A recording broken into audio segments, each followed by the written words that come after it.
De la capitale russe, cette fois Moscou, où nous attend Julian Colling. Bonsoir Julian, la question elle est la même que celle que je posais à l'instant à Lucortel à Kiev. Comment parle-t-on aujourd'hui de ces dernières annonces de la Russie, mais aussi de l'Ukraine, avec des avancées dans les négociations? Et ensuite on vous demandera, est-ce qu'on peut parler de changement de stratégie au fond de la Russie?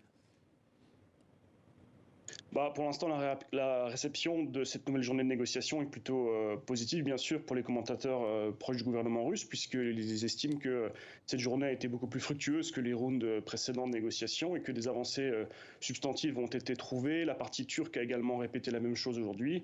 Alors bien sûr, ce que dit la Russie peut être souvent sujet à caution, mais en tout cas, il semblerait que la carte de la bonne volonté, la désescalade verbale, ait été choisie par Moscou. Le négociateur en chef à Istanbul, donc Vladimir Medinsky, a salué les propositions constructives de la Russie, je cite, et laissé échapper au passage une phrase assez intéressante en disant que la Russie n'était pas contre une potentielle adhésion de l'Ukraine à l'Union européenne, ce qui est un peu une nouveauté.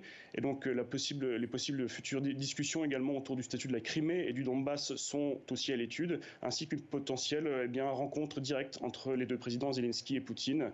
Voilà, donc on peut résumer aujourd'hui pour l'instant une petite forme de bonne volonté et de désescalade proposée par le discours russe. Alors deuxième question, je le disais, je vais d'ailleurs prendre soin de préciser que pour des raisons de droit en Russie et de peine encourue, vous ne pouvez pas prononcer le mot de guerre et d'invasion. Julian, on le rappelle, ceci étant dit, est-ce qu'on peut parler de changement de stratégie de la Russie? Vendredi, il y a 5 jours, c'était de dire on va se concentrer sur le Donbass. Cette fois-ci, c'est clairement de dire on va réduire de manière réduction radicale de l'offensive militaire, à la fois à Kiev notamment. Est-ce que c'est un changement de stratégie ou c'est parce que l'armée russe s'enlise?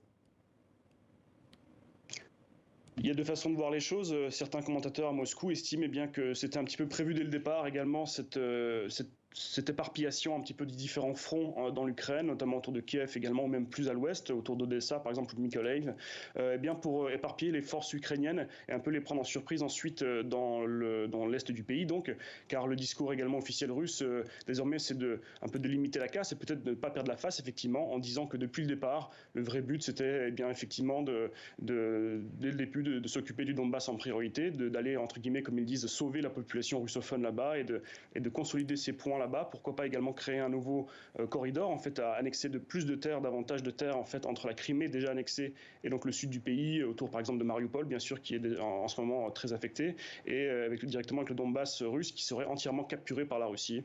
Mais également d'autres commentateurs peut-être plus indépendants ou un peu plus informés également expliquent que c'est sans doute aussi dû un petit peu à Moscou, qui doit revoir à la baisse ses ambitions après effectivement l'échec peut-être de la première phase et une possible désillusion un petit peu de Vladimir Poutine, qui pensait très facilement et très rapidement mettre à genoux l'Ukraine et pourquoi pas changer de régime. Ça ne s'est pas passé comme ça face à la résistance ukrainienne, et donc sans doute Moscou décide maintenant, sans vouloir perdre la face, d'un plan B qui est sauvable et vu comme une victoire possible devant la population russe. Merci beaucoup Julian Colling pour TV5 Monde à Moscou. Et